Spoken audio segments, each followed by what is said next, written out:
యేసుక్రీస్తు యందు విశ్వాసం ఉంచితే పాపాలన్నీ క్షమించబడతాయి. యేసుక్రీస్తు యందు విశ్వాసం ఉంచితే ప్రతి పాపము కొట్టివేయబడింది. హల్లెలూయా హల్లెలూయా. యేసుక్రీస్తులో నేను విశ్వాసం ఉంచినట్లయితే ఇంకా నాకు పాపంతో సంబంధం లేదు అనేటువంటి మాటలు వినబడ్డాయి.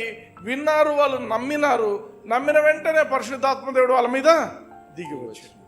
హల్లెలూయా హల్లెలూయా. నీది పాపిష్టి బతుకు అంటే ఏమవుతుంది? పరిశుద్ధాత్మ దేవుడు దిగి వస్తాడా? రాడు. నువ్వు సగంగా ఉన్నావా దేవునితో? వస్తాడా? రాడు. నువ్వు తిట్టొద్దు. నువ్వు సరిగా బతుకుతున్నావా, నువ్వు ఇట్లున్నావా, నువ్వు అట్లున్నావా అంటుంటాడు. పరిశుద్ధాత్మ దేవుడు రాడు, ఆయన వెళ్ళిపోతాడు ఆ నుంచి. పరిశుద్ధాత్మ దేవుడు దేన్ని ఇష్టపడతాడంటే యేసుక్రీస్తు నామంలో పాప క్షమాపణ ఉంది అని ప్రజలకు నువ్వు అర్థమయ్యేట్టు బోధిస్తే